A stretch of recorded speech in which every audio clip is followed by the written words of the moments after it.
मला सांगायला देखील आनंद वाटतो की ज्या प्रोग्रामसाठी मी हार्वर्डमध्ये आलो होतो तो आज प्रोग्राम संपलेला आहे. स्ट्रॅटेजीज फॉर इन्क्लुझिव्ह ग्रोथ म्हणजे सर्वसमावेशक विकास. सर्वसमावेशक विकास कसा असला पाहिजे याच्यावरती आठवडाभर गहन चर्चा जी आहे या प्रोग्रामच्या माध्यमाने झाले.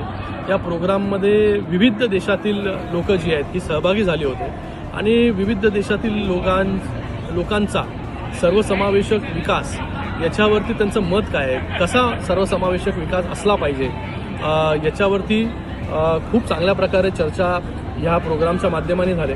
जे प्रत्येक नागरिकाचा हक्क आहे ते त्याला मिळतं आहे का, मला वाटतं याच्यावरती एक चांगली चर्चा आणि कशा प्रकारे हे आपण अचीव करू शकतो. प्रत्येक सिटी, प्रत्येक राज्य, प्रत्येक देश हे कशा प्रकारे मिळू शकतं याच्यावरती देखील चर्चा जी आहे या हार्वर्ड केनेडी स्कूलमध्ये growth of strategies for inclusive growth या प्रोग्राममध्ये झाली. मला खूप समाधान वाटतं आहे की आज ह्या हार्वर्ड केनेडी स्कूलमध्ये येऊन वेगवेगळ्या प्रोफेसर्सकडून, टीचर्सकडून खूप काही जे आहे ते शिकता आलं.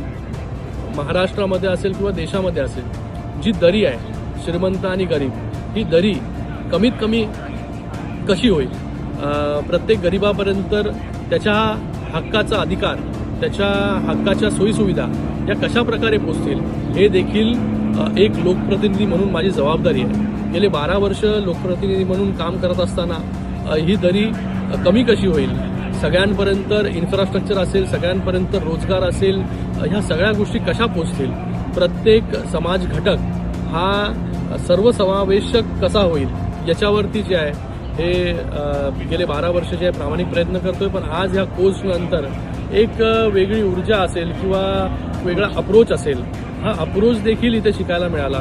कशा प्रकारे आपण वेगळ्या प्रकारे काम करू शकतो जेणेकरून ही जी दरी आहे दोन्ही घटकातील ही दरी कशी कमी होईल.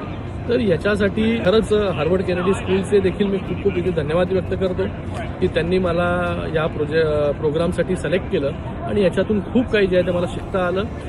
परत घरी आल्यानंतर, मुंबईमध्ये आल्यानंतर कशा प्रकारे माझा जो अनुभव आहे इकडचा त्याचा पूर्णपणे उपयोग जो आहे हा माझ्या मतदारसंघासाठी असेल किंवा महाराष्ट्रासाठी असेल, हा मी कशा प्रकारे करू शकतो याच्यासाठी देखील मी खूप उत्सुक आहे. आणि समृद्ध महाराष्ट्र ही संकल्पना तेव्हाच पूर्ण होईल जेव्हा समाजातील प्रत्येक घटकापर्यंत सर्वसमावेशक विकास जो आहे हा पोहोचेल.